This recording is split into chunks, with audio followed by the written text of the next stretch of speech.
नमस्कार। जो भी लोग बॉर्डर रोड्स ऑर्गेनाइजेशन यानी बीआरओ की 2026 भर्ती की तैयारी में लगे हैं, उनके लिए ये समझना बहुत जरूरी है कि फॉर्म कैसे भरना है। आज हम बीआरओ जीआरईएफ आवेदन की पूरी प्रक्रिया को एकदम स्टेप बाय स्टेप समझने वाले हैं, ताकि कोई भी कंफ्यूजन बाकी ना रहे। तो चलिए शुरू करते हैं। तो सबसे पहला और कह सकते हैं कि सबसे बड़ा सवाल जो हर उम्मीदवार के मन में होता है वो यही है कि भाई फॉर्म ऑनलाइन आएगा या ऑफलाइन।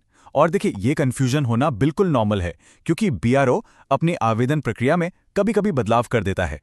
लेकिन इसमें घबराने वाली कोई बात नहीं है। इस पूरी बातचीत का मकसद ही यही है कि हर कोई दोनों ही सिचुएशन के लिए तैयार रहे।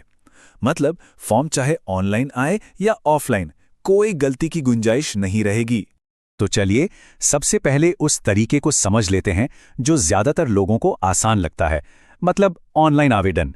मान लीजिए फॉर्म ऑनलाइन आते हैं तो बस कुछ सिंपल स्टेप्स को फॉलो करना होगा। सबसे पहले क्या करना है, बीआरओ की जो ऑफिशियल वेबसाइट है उसे खोलना है। वहां रिक्रूटमेंट सेक्शन पर क्लिक करना है। अच्छा, फिर 2026 भर्ती का जो नोटिफिकेशन है उसे बहुत ध्यान से पढ़ना है और उसके बाद अप्लाई ऑनलाइन लिंक पर जाकर एक नई आईडी बना लेनी है। बस इसी आईडी और पासवर्ड से फिर लॉगिन हो जाएगा। लॉगिन करते ही फॉर्म सामने आ जाएगा। अब इसमें अपनी पर्सनल और एजुकेशनल जानकारी बिल्कुल सही सही भरनी है। इसके बाद जो भी जरूरी डॉक्यूमेंट्स है उन्हें अपलोड करना है, ऑनलाइन फीस जमा करनी है और बस फॉर्म को फाइनल सबमिट कर देना है। अरे हाँ, एक बहुत जरूरी बात, कंफर्मेशन पेज का प्रिंट आउट लेना बिल्कुल नहीं भूलना है। अच्छा, अब एक सवाल उठता है कि ऑनलाइन अप्लाई करने से पहले कौन कौन से डॉक्यूमेंट्स रेडी रखने चाहिए। तो देखिए, एक साफ सुथरी पासपोर्ट साइज फोटो, सिग्नेचर की स्कैन की हुई कॉपी, मार्कशीट और एक आईडी प्रूफ, ये सारी चीजें पहले से ही तैयार रखनी चाहिए। इससे क्या होगा कि फॉर्म भरते समय कोई हड़बड़ी नहीं होगी। चलिए अब बात करते हैं दूसरे ऑप्शन की। मान लीजिए कि फॉर्म ऑफलाइन आ गए, मतलब डाक से भेजने पड़े, तो फिर क्या करना होगा? इसकी प्रक्रिया ऑनलाइन से थोड़ी सी अलग है, तो इसे जरा ध्यान से समझना होगा। तो सबसे पहला काम है वेबसाइट से फॉर्म को डाउनलोड करके A4 साइज के पेपर पर उसका प्रिंट निकालना। और एक बात याद रखनी है, फॉर्म को सिर्फ और सिर्फ बड़े अक्षरों में, मतलब कैपिटल लेटर्स में ही भरना है। फिर अपनी फोटो चिपकानी है, सिग्नेचर करना है और जितने भी जरूरी डॉक्यूमेंट्स हैं उनकी सेल्फ अटेस्टेड कॉपीज साथ में लगानी है। आखिर में सब कुछ एक लिफाफे में डालकर जो पता दिया गया है उस पर स्पीड पोस्ट कर देना है।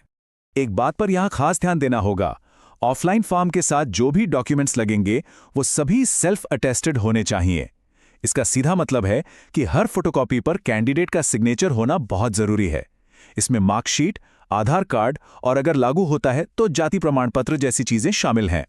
तो अब तक ये तो साफ हो ही गया होगा कि ऑनलाइन प्रक्रिया तेज और आसान है, जबकि ऑफलाइन में थोड़ा ज्यादा समय और मेहनत लगती है। लेकिन मोड चाहे कोई भी हो, समझदारी इसी में है कि दोनों के लिए पहले से तैयारी रखी जाए।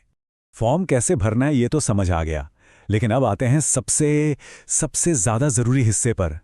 वो कौन सी गलतियां हैं जो बिल्कुल भी नहीं करनी है।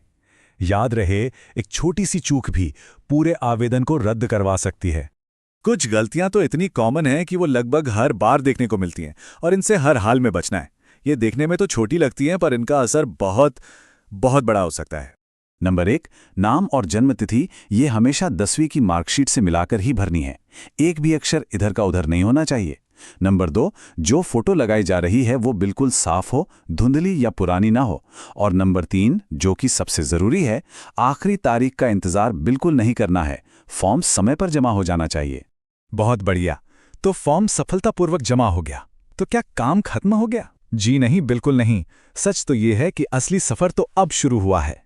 एक बात हमेशा ध्यान में रखनी है, बीआरओ की भर्ती में कंपटीशन बहुत बहुत तगड़ा होता है। हजारों उम्मीदवार एक एक सीट के लिए मेहनत करते हैं। तो यह बिल्कुल नहीं सोचना है कि फॉर्म भर दिया तो काम हो गया। अरे यह तो बस रेस की स्टार्टिंग लाइन है। तो फिर सबसे जरूरी सलाह क्या है?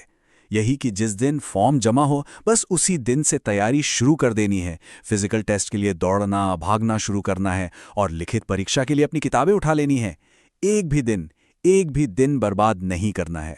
तो ये बात गांठ बांध लेनी है कि आवेदन इस सफर का अंत नहीं बल्कि शुरुआत है। असली चुनौती तो अब सामने आने वाली है। तो सवाल बस एक ही है, क्या आने वाली इस चुनौती के लिए तैयारी पक्की है?